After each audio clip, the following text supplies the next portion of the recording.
¿Qué tal? Bienvenidos de nuevo a Mundo Legal, donde simplificamos lo complicado. Recientemente hablamos de la inteligencia artificial, pero desde un punto completamente jurídico de aplicación normativa dentro de las campañas electorales. Pero hay otra circunstancia que podríamos definirla como ingeniería social, donde afecta realmente nuestra democracia a través de sesgos cognitivos que no propiamente son nuestros, sino que pueden ser pues implementados a través de inteligencia artificial. Y para esto tenemos al maestro Salvador Alán Fernández de Lara para platicar con nosotros. Muchas gracias, Salvador. Agradecemos tu tiempo. Muchísimas gracias, Manuel. Un gusto estar en este programa, obviamente, que donde han pasado, pues, expertos de alta talla en la materia jurídica y obviamente, pues, para dar un poco de mi investigación doctoral y en lo que me he adentrado, obviamente, lo que tú decías, para generar un poco de conciencia y a lo mejor hasta meter un poco de miedo de lo que viene. Bueno, pues les cuento que el maestro Salvador Alán Fernández de Lara García es licenciado y especialista en Derecho Constitucional con mención honorífica por la UNAM, es doctorando en Derecho y también es docente universitario. Su trayectoria combina la academia, el litigio y la política. Habiendo sido regidor de Puebla, asesor parlamentario en el Congreso de la Unión y en diversos poderes legislativos, consultor constitucional para ayuntamientos en México. Su experiencia en el servicio público, la consultoría constitucional y la docencia lo posiciona como un analista clave para entender las implicaciones legales, pero sobre todo sociales, de la inteligencia artificial en el marco democrático mexicano.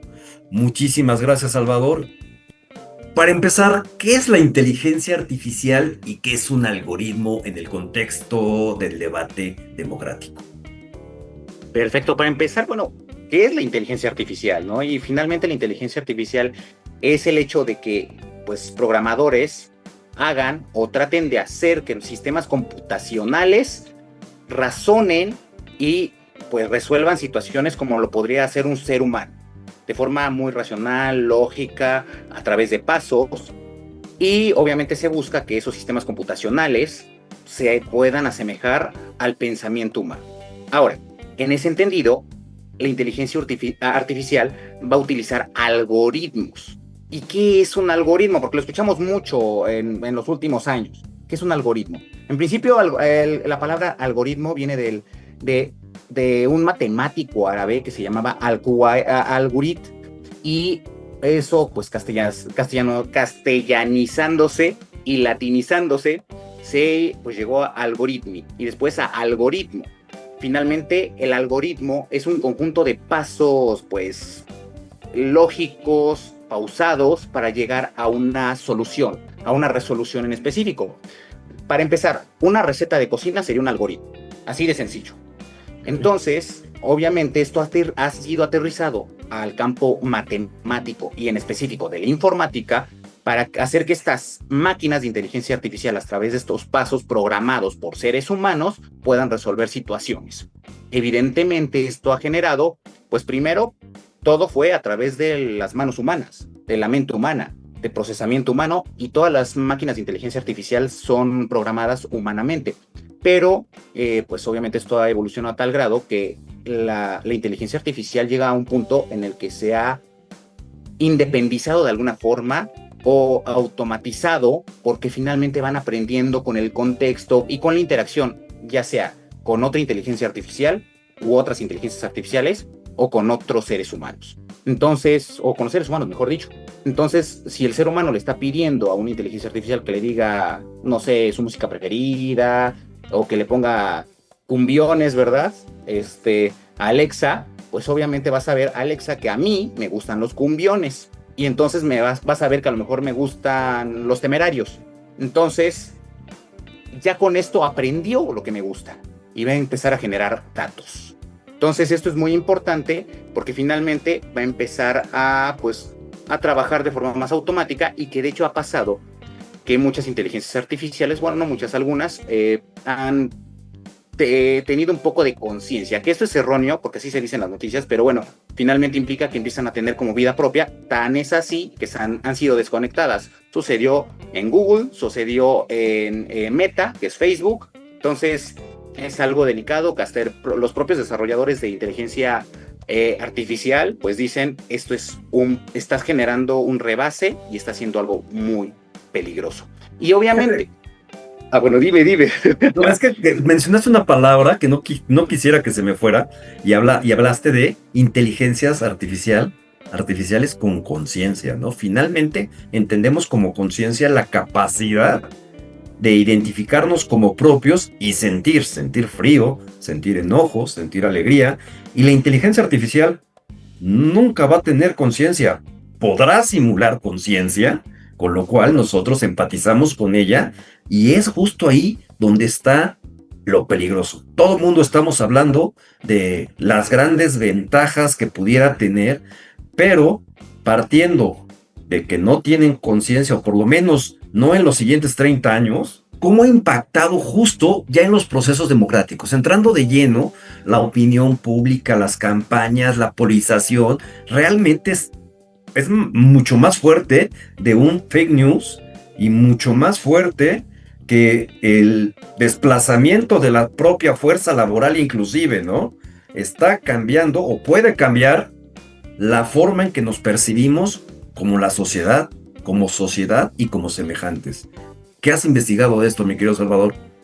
De hecho, para empezar, pues tenemos que ver qué es la democracia, pues el poder del pueblo, ¿no? Y en la ilustración nos mencionaron que la voluntad popular era racional y todo muy bonito, fabuloso, y que todos juntos íbamos a llegar a la mejor decisión y que juntos, con la suma de voluntades, íbamos a llegar a la mejor decisión. Pero llegaron las redes sociales y me puedo ir mucho tiempo atrás, por ejemplo, a Estados Unidos, cuando en la campaña de John F. Kennedy y unos años atrás surge un hombre, Joseph Napolitano, que de hecho es el padre del marketing político, y empieza a decir, vamos a manipular y vamos a hacer lo mismo que hace Coca-Cola y lo mismo que hace Pepsi y lo mismo que, pero obviamente en política. Y entonces el electorado, la ciudadanía, son clientes y el candidato, el partido político, son pues productos y vamos a venderlos. Y obviamente las ganancias son los votos, la rentabilidad son los votos. Entonces ahí empieza esta situación. Pero ¿qué sucede después? Obviamente ahí no había redes sociales, no había televisión en ese momento todavía, apenas empezaba la televisión y de hecho el primer debate televisado fue el de John F. Kennedy justamente, que es cuando John F. Kennedy mira directamente a la cámara y le llega a la gente como que les está hablando personalmente y eso hace que se incrementen los votos. Todo esto es manipulación, es persuasión, como se llama en psicología social. Y entonces, ¿qué sucede? En la Universidad de Stanford, a finales de los años 90, un psicólogo social llamado B.J. Fogg establece o crea en su investigación doctoral la captología y la tecnología persuasiva. ¿Qué es esto de captología y tecnología persuasiva? Literalmente hacer que una máquina nos pueda manipular a los humanos para conseguir sus objetivos, ventas, reducción de la natalidad, etcétera. Cambiar nuestras formas de vida y demás. Hace experimentos, estos bajo el auspicio del gran Philip Zimbardo, que es el gran Philip Zimbardo, el creador de la teoría del efecto Lucifer, y obviamente se demuestra en este laboratorio que sigue existiendo en la Universidad de Stanford bajo el auspicio de este científico de B.J. Fogg, han estado gente de Instagram y de demás redes sociales. Entonces, obviamente vemos un trasfondo de psicología social científica clara. Ahora, ¿qué implica esto? Ya dijimos lo que es la inteligencia artificial, ya dijimos lo que son los algoritmos y obviamente a través de esto está cimentada las redes sociales, todas, Facebook, Instagram, WhatsApp, YouTube, TikTok, todas están cimentadas bajo inteligencia artificial y obviamente bajo algoritmos. ¿Cómo funciona esto? Cuando empezaban las redes sociales decían, es que se está democratizando la comunicación y todos podemos tener acceso al diálogo, pero realmente son empresas, lo que buscan son ventas.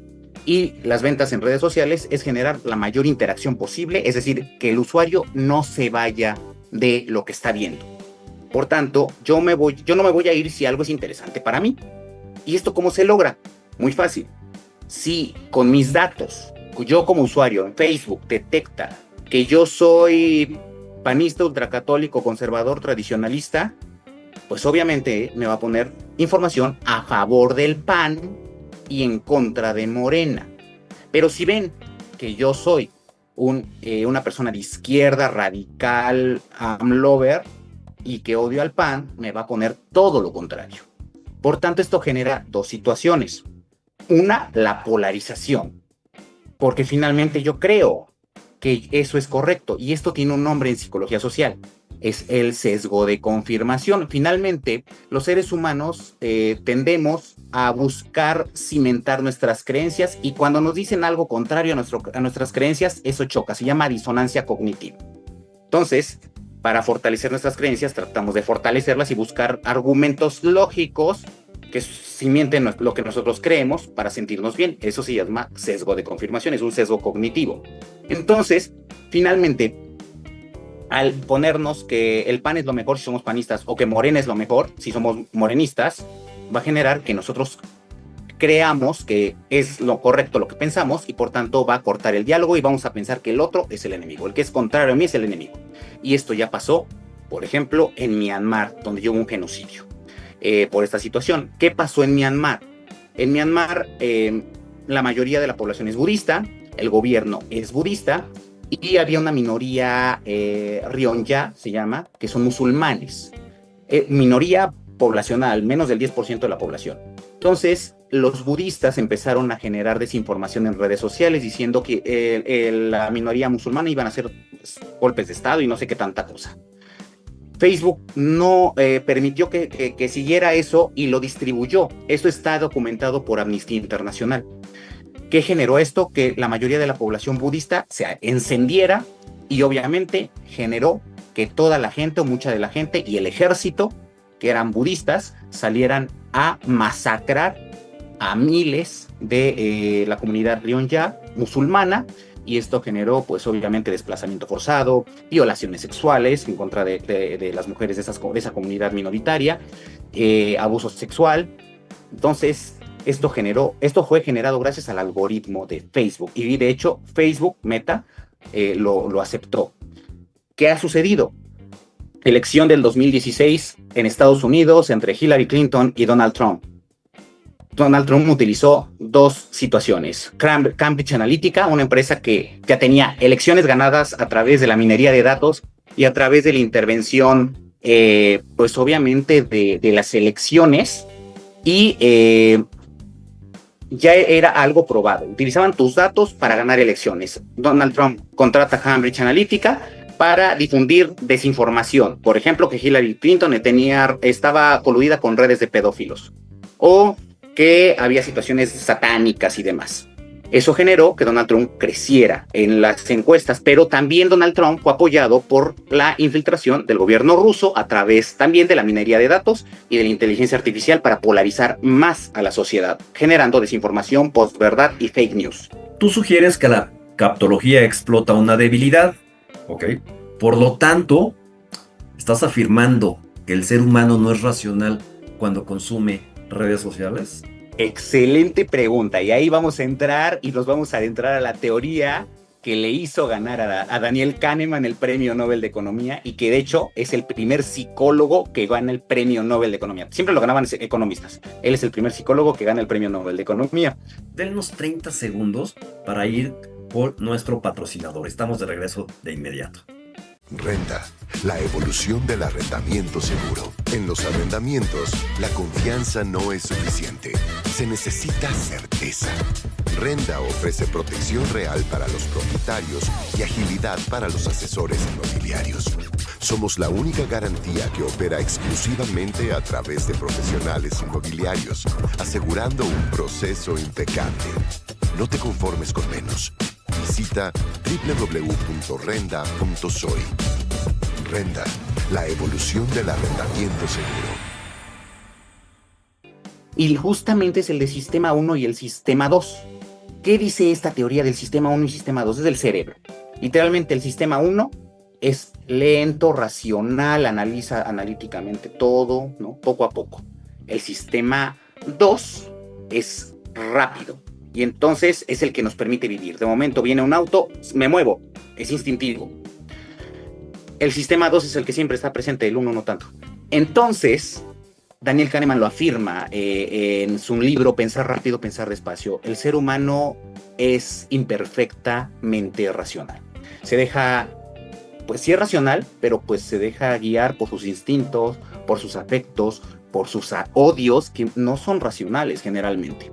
Entonces, he ahí el tema donde pues estos actores políticos, estos institutos políticos o países, pues explotan estos sesgos cognitivos, que se llaman así, sesgos cognitivos, para lograr sus objetivos de grupo personales y para ganar elecciones, para manipular y finalmente para polarizar a la sociedad. Y es ahí donde en el pues, siglo XXI, en este momento que estamos viviendo de la cuarta revolución industrial, pues está habiendo una situación peligrosa que obviamente lo estamos viendo en todo el país. Un auge de la ultraderecha fuerte, tendiente ya al fascismo en todo el mundo, pero esto es curioso porque en la época de Adolf Hitler, de la Alemania nazi, pues se hacía a través de propaganda, panfletos, libros, música. Ahora se hace a través de las redes sociales y es muy fácil. Es decir, yo diría que Hitler estaría feliz ahorita, ¿no?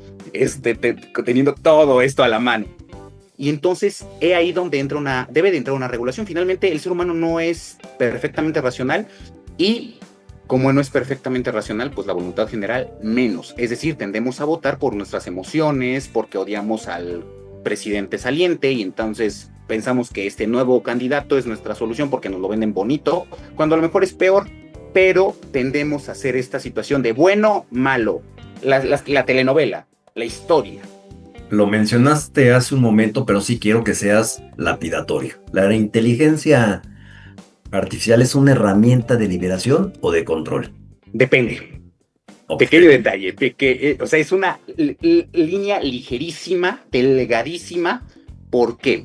Porque puede ser una herramienta de liberación. Por ejemplo, acaba de pasar en Nepal, gracias a la inteligencia artificial, los jóvenes se unieron para derrocar un gobierno, se liberaron de un régimen tiránico de años. Y de hecho, a través de la inteligencia artificial de las redes sociales, eligieron a su nuevo gobierno, a su ministra. Fue algo fabuloso, un ejercicio democrático increíble. De hecho, existe una teoría que es la de la democracia líquida, que literalmente es buscar que la gente participe en los procesos deliberativos, en las asambleas, en los parlamentos, en los congresos, en los cabildos, a través de las redes sociales o de portales. Entonces, finalmente, en ese entendido, nos libera. También tenemos muchísimo, más información que en toda la historia de la humanidad, a la mano. Con un clic podemos saber todo lo que queramos. Entonces, en teoría nos libera. Pero, al mismo tiempo, entendiendo que la inteligencia artificial se mueve a través de algoritmos bien programados para sesgar a la población, generar interacción constante, vender productos, lo que nos puede hacer es atarnos mal. Finalmente, ya se está demostrando, por ejemplo, que una persona que esté en TikTok viendo videos, una parte del cerebro, la de la recompensa, crece y la de la racionalidad disminuye. Podríamos decir que se atonta la gente. Y entonces la gente quiere recompensa en todos los ámbitos por estar en TikTok constantemente. Está demostrado por neurocientíficos. Entonces esto es muy interesante. Aparte de que, pues, lo que te comentaba tras bambalinas antes de comenzar el programa, está ya la utilización de nuestra voz a través de la inteligencia artificial, la utilización de nuestra imagen a través de la inteligencia artificial, aunque no seamos nosotros. Eso genera que se puede engañar al pueblo y que digan, pues, no sé, acaba de revivir Emiliano Zapata. A mí es lo que menos me preocupa, porque con una normatividad adecuada donde responsabilices, ¿sí?, a los generadores del lenguaje, de la inteligencia artificial básica, de la distribución información falsa, verás que desaparece, ¿eh? Ya tenemos varios ejemplos en Estados Unidos donde hay demandas que le ganaron a Google bastante importantes, ¿sí?, porque él pudo haber detectado finalmente que esa información era falsa y aún así decidió, porque es la que más se consume, seguirla distribuyendo. Entonces, por ahí tenemos un amigo mutuo que es el maestro Alberto Juárez, que pues está el daño moral. Solo hay que mandarlo a los verdaderos actores que mediante una normatividad deberíamos obligarlo a que, hoy creo que su porcentaje de donde revisan algo para ver si lo pasan o no, anda en el 90%, ¿eh? Si ellos dicen, creo que tiene más del 90% de probabilidad de que sea correcto, lo pasan. Cuando podrían estar en el 99.9% y no tendríamos un asunto de suplantación de personas. Desde mi perspectiva, la tecnología, así como la crea, la puede identificar. Acabas de decir algo muy importante, la regulación.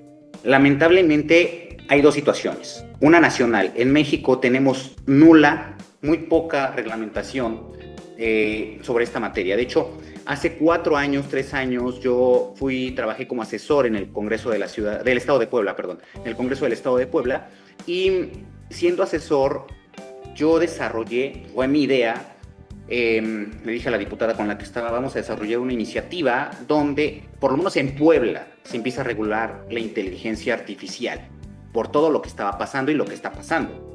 Obviamente se presentó la iniciativa y los medios de comunicación, pues, como que dijeron, ¿y esto qué?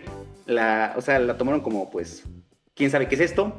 Los diputados, pues, obviamente, pues, generalmente, ¿verdad? No son gente muy estudiada, no le entendieron, se quedó en la congeladora.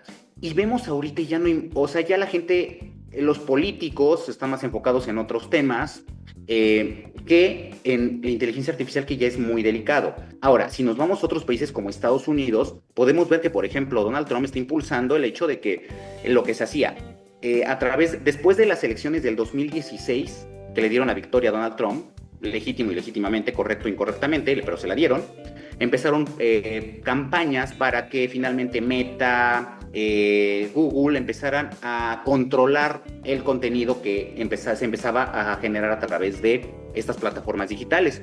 Pero a partir de que ahorita en el segundo mandato de Donald Trump empezó a llegar, pues obviamente vemos que se empezó a liberar. O sea, yo ya puedo insultar en Facebook y Facebook no me dice nada.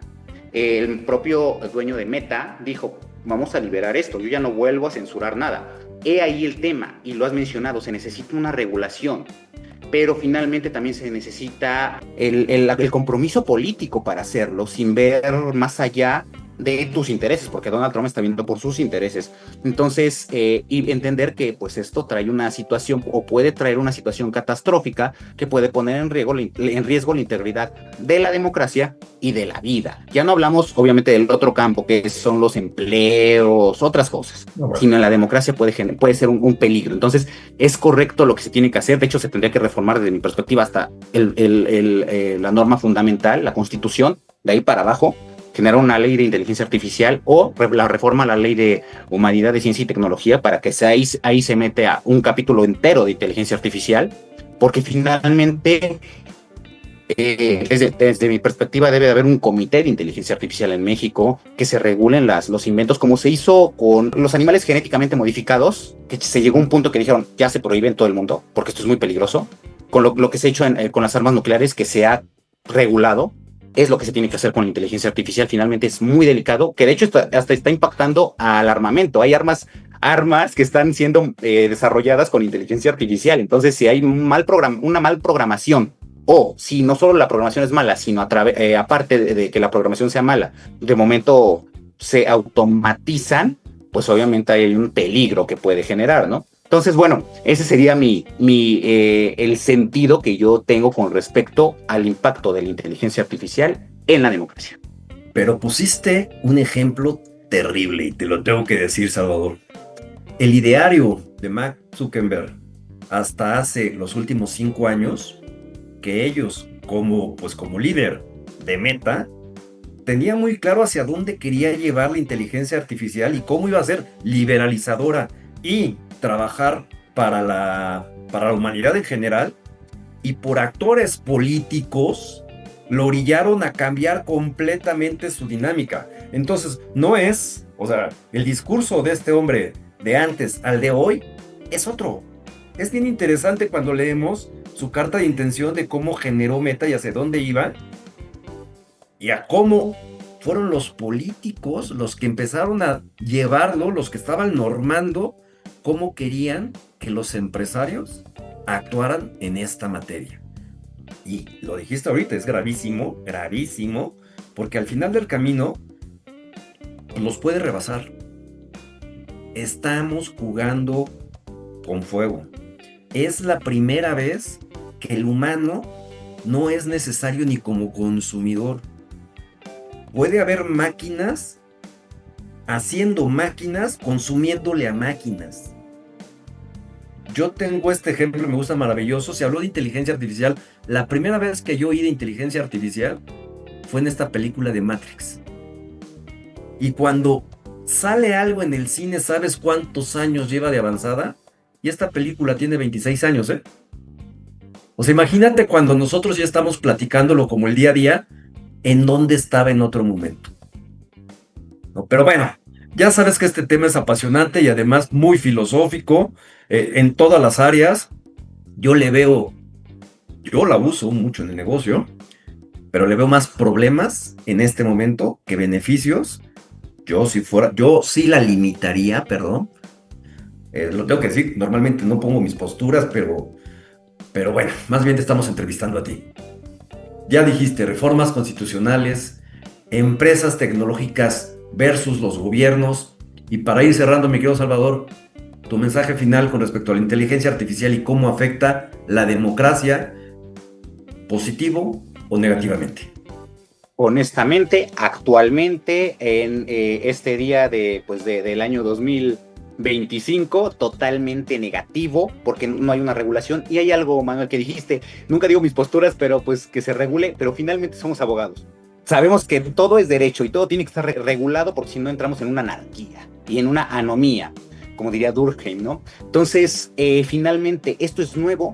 Sabemos que la sociedad avanza y después se crea el derecho, y así va, ¿no? Lamentablemente. En México, otros sistemas jurídicos, ¿no?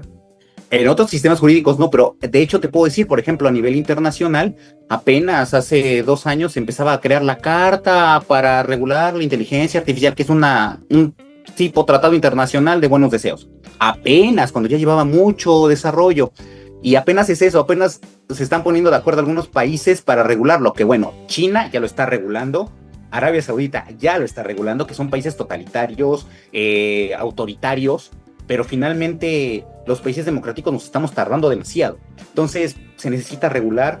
Si no se regula, si no se ponen marcos regulatorios, si no se ve por el bien común en lugar de por el bien de la empresa, esto va a estar muy feo para las futuras generaciones y va a ser un futuro distópico como 1984 de Orwell, como Un Mundo Feliz de Huxley, como Matrix, como pues todos estos mundos distópicos donde las máquinas, que parece así como algo muy fumado, muy muy avesado decir eso, pero me atrevería a decir que vamos hacia allá, porque finalmente ya estamos siendo controlados, ¿no? Por las máquinas, estamos en el celular todo el tiempo.